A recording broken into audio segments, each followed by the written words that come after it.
The Adventures of Tom Sawyer by Mark Twain.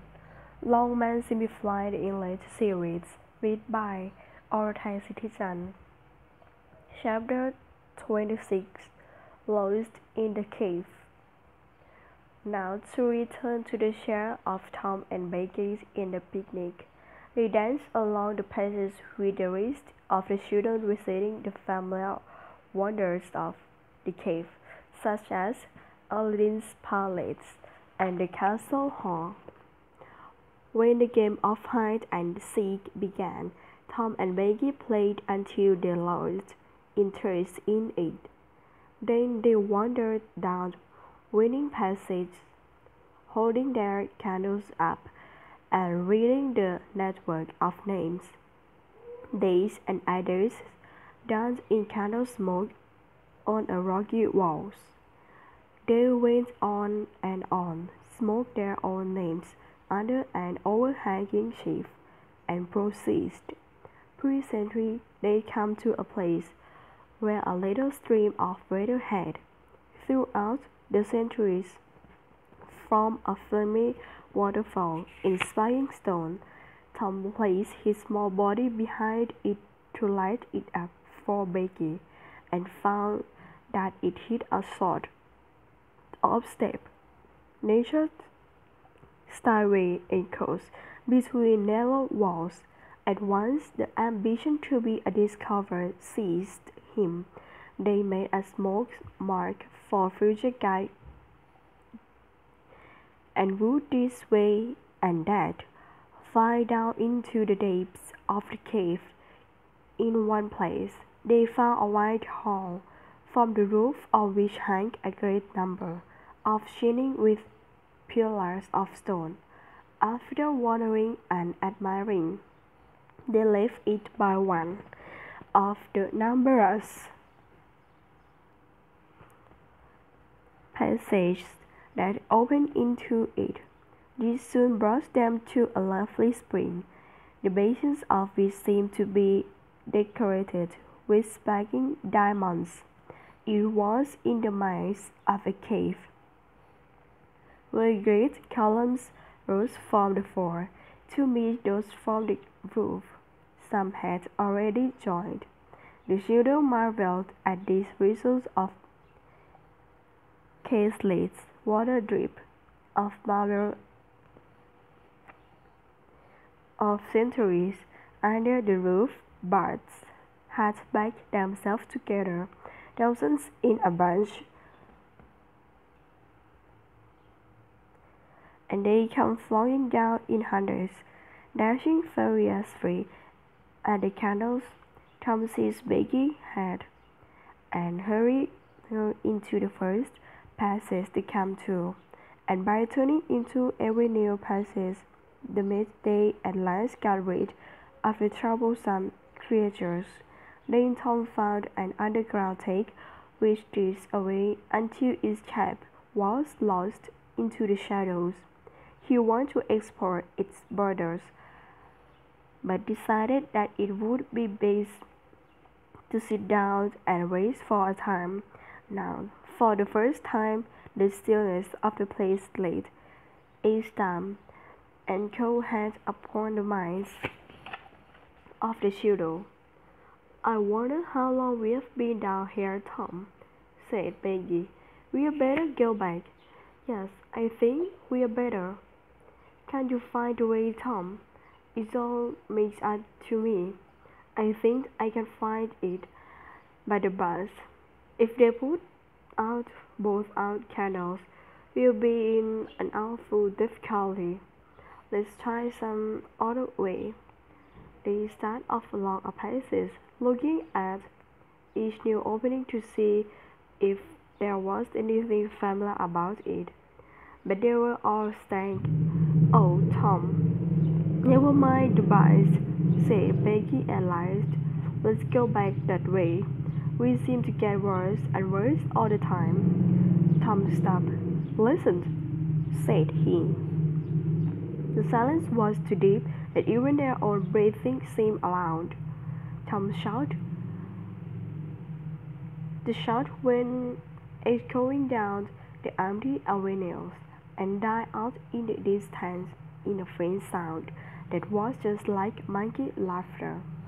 "Oh, don't do it again. Tom is too hurried," said Becky. "It is hurried, but I better, Becky. They might hear us, you know." And he shouted again. The might was even a greater horror than the ghastly laughter it confessed. The hope was dying. They listened, but there was no resound. Tom turned back, but soon a certain indecision in his manner revealed another fearful fact to Becky. He could not find his way back. "Oh, Tom, you did not make any marks." "Becky, I was a fool. No, I can't find a way. It's all mixed up." Tom, we are lost. We are lost. We can never get out of that awful place. Oh, why did we leave the others?" She sank to the ground and burst into such a dreadful storm of tears that Tom feared that she might go mad.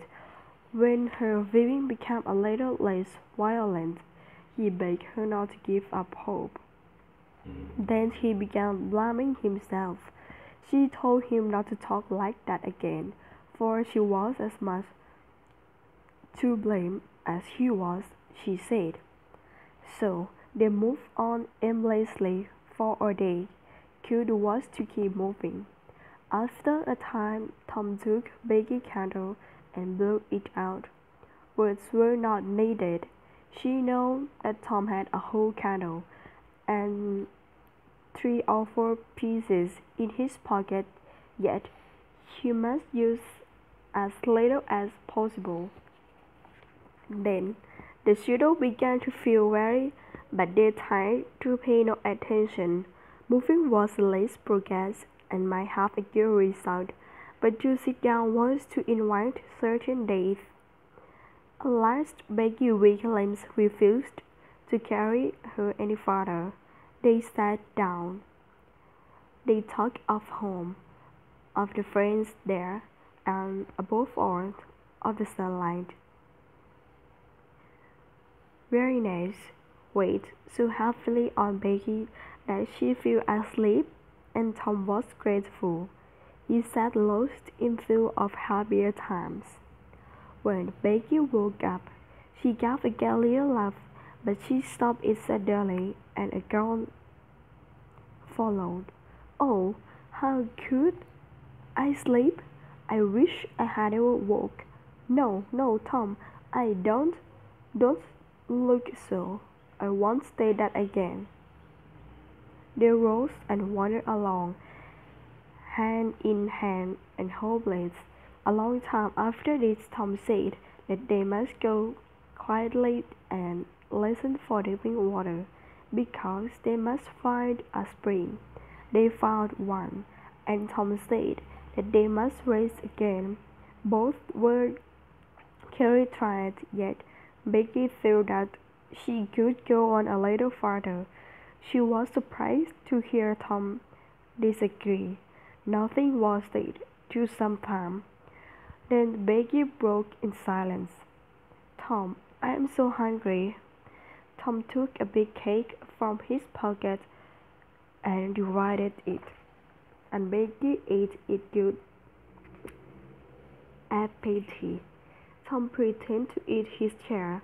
There was an amount of cold water with which to finish the food. Soon Becky suggested that they should move on again. Tom was silent, and then he said, "Becky, we must stay here. Where there is water to drink, this little piece of candle is our light."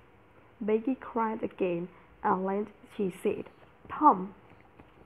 "Well, Becky, they miss us and search for us.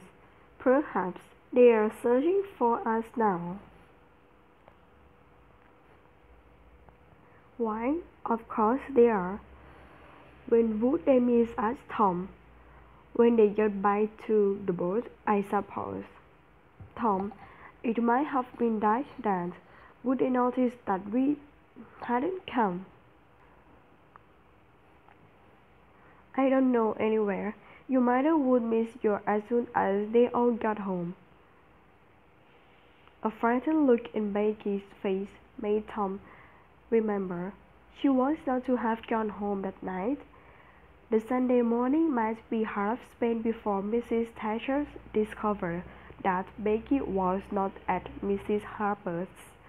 In a moment a new burst of grief from Becky showed Tom that the two in his mind had struck hers also. The children fastened their eyes upon the bit of candle and watched it melt slowly and pitilessly away. They saw the little flame rise and fall, and then suddenly the horror of utter darkness enveloped them. How long afterwards it was that Becky woke to find herself crying in Tom's arms, neither could tell. Tom said that it might be Sunday, or perhaps Monday. The house crowded by, and again the capitalist felt faint with hunger. Tom's share of the cakes was divided and eaten, but it seemed to leave them hurting than before. Presently Tom said, "Shh! Did you hear that?" Both held their breath and listened. Then was a sound like the faintest far-off shout. Instantly Tom answered it again. The sound was heard, and appealing a little nearer. "They are coming. Come along, Becky. We are all right now." The joy of the prisoners was almost unbearable. Their speed was slow, however, because peace were written common, and had to be guarded against. They soon came to one. Tom lay flat and reached down, but he could not touch the bottom. It might be there 50 deep, it might be 100. They must stay there until the surge came. They listened. The distant shouting were growing more distant. A moment or two more, and they had gone all through the heart-breaking misery of it. Tom shouted until his throat shook, but it was of no use. He talked hopefully to Becky, but a long time passed and no sound came. The children felt their way back to the spring. That time dragged on. They slept again and awoke hungry and miserable. Now Tom had an idea. It would be better to explore some of the side passage than to remain idle. He took his kite string from his pocket, tied one end to a big stone, and started with Becky, unwinding the line as they climbed along. At the end of 20 steps, the passage ended in a pit. Tom felt below and then as far round the corner as he could. At the moment, a hand holding a candle appeared from behind a rock. Tom gave a glad shout, and instantly that hand was followed by the body it belonged to. Red-skinned Jones. Tom was turned to stone. Through his immense relief the Spaniard fled. Tom told Becky, and he had only shouted for luck, and they crept back to the spring. But hunger and misery after a time make one forget one's fears. Another were some that, and another long sleep brought shanks. The children awoke sick with hunger. Tom believed that it must be Wednesday or Thursday, or even Friday or Saturday now. He proposed to explore another places. He felt willing to rescue Joe and all other terrorists, but Peggy was so weak that she could not be roused. She said that she could wait now, where she was, and died. It would not be long, and so she told Tom to explore if he chose, but she begged him to come back from time to time and speak to her. She made him promise that when her last hour came, he would stay by her and hold her hand until all was over. With a lamp in his throat, Tom pretended to be confident of finding the searcher or a way out of the cave, and with the knife string in his hand went crawling down one of the places, sick with hunger and sorrow and visions of their coming fate.